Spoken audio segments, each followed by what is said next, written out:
The Wake of Water update is bringing in real flooding, dungeons that literally fill full of water, and brand new systems that change how we build, fight, and survive in Embervale. Here are 5 things that you need to know before the update drops later this month so you're not the next snuffed out flame. First up, oxygen and light. You'll have roughly 90 seconds underwater before blacking out, and enemies can still hit you below the surface. There's no underwater combat yet, so surviving is all about movement and awareness. I would recommend crafting yourself what I'm calling the breath and light kit, essentially stamina regeneration and regen potions, and bringing your ring of light to give you some visibility under the water. Additionally, it might be worth loading in some extra light armor that you can quickly swap to if it does actually increase your swim speed. We're not exactly sure if it will affect it or not affect it, but when the update does drop, you definitely want to be prepared, and these are just some of the things that I can come up with that might make a difference. Oh, and speaking of new gear, there is a rumor going around in the Enshrouded community that there's a brand new ring in this update that will actually increase or extend our breath underwater.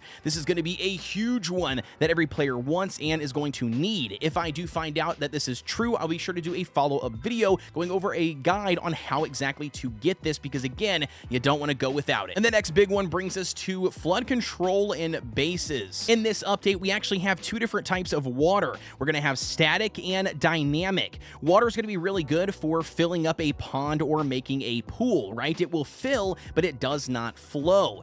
Dynamic, on the other hand, is full on flowing and infinite, as long as it is inside of your flame altar radius around your base. It will flow basically downhill. So if you happen to go to the top of your base, drop down some water or pour this, dynamic water source, it will then continue to flood all of the areas that are lower than the point of pouring it to the edges of your flame altar, and it will just do a cold hard stop at the very end. So basically, being strategic with where you place your water and whether it's static or dynamic is going to make a huge difference for you flooding or not flooding your base. Prior to the update dropping and playing around with the water, I would start to just look over your base location and design. I would try to carve out some areas maybe that you want to put water to have water, dynamically flow, where maybe you might want to put like a water wheel, and start carving out those patterns to make sure you are prepared when the update does drop. The last thing you want to happen is completely flood your entire space and then have to redesign everything. Now, the next big thing brings us to the temples and dungeons in the new Wake of Water biome. Temples in this biome basically will have traps that will flood in real time. Picture this: you walk up to the chest and loot it, and next thing you know, the door seals behind you and you start to hear rushing water, and now you only have seconds before the room is completely filled. So rule number 1 when drowning is to not panic. Same thing applies here, right? Just like in real life. But in reality, we are all going to panic, especially the first time that this does happen to us. Obviously, what you need to know relates to these buttons. If you look above the door, you will see there's a couple of different buttons, or different levels or of challenge will obviously change to how many buttons you have to hit in order to open that door.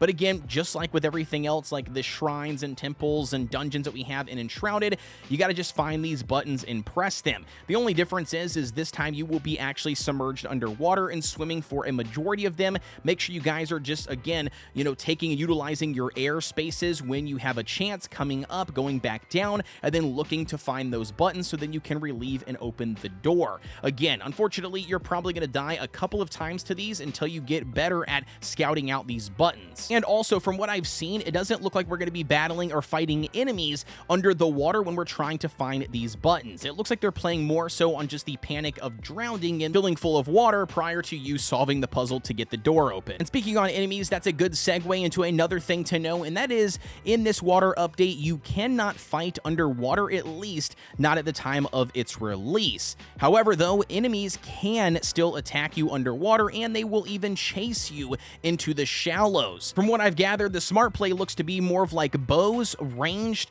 maybe building into a little bit of like the dot, like doing damage over time abilities, you name it, that you can utilize to your advantage by hopping out of the water, attacking and poking the enemies, and then jumping back in to try to get to your destination. I really hope that they do add in some underwater fighting combat that allows us players to actually defend ourselves sooner than later after the update drops. But at the time of the update's launch, just know we cannot attack inside of the water. We are going to have to get out, but we can get attacked and potentially even die trying to swim. And speaking to those weapons, we are also getting a brand new one. That is the Greatsword Greatsword. This one will be dropping here with this update. The developers have stated several times that they are still currently finalizing the combat and fighting style around the weapon. I would expect heavier hits, slower swings, and likely a new moveset tied to the strength scaling skill tree. And also, it's important to note that the level cap is actually increasing from a max of 35 to now 45.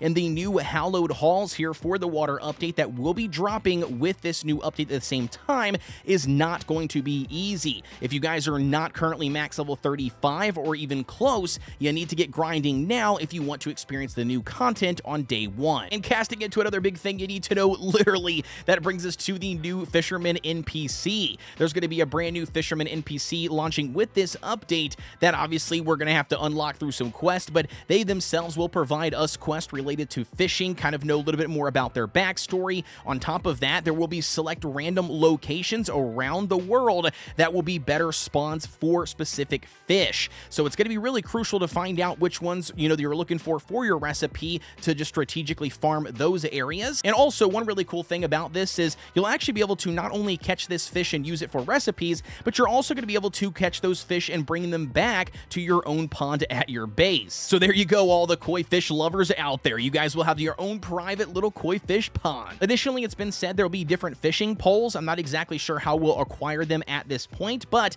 just know there's going to be different fishing poles more than just the simple standard one, and obviously they're going to probably provide some additional benefits along with a handful of different baits to craft and catch for different fish. Honestly, the Wake of Water update is easily the biggest update we've seen for Enshrouded. We've got flowing rivers, we've got underwater puzzles, we've got new enemies, we've got new weapons, we've got a brand new fishing mechanic, a brand new biome. I mean, you name it here. It's going to completely redefine how we play the game. And as always, I want to know what you guys are most excited about. Let me know down below in the comment section. As always, if you guys did enjoy this video and found it helpful and you were as hyped up as much as I am, don't forget to like, comment, and subscribe here on the channel for everything Enshrouded related. As always, guys, thank you so much for tuning in, and I will see you all on the next one.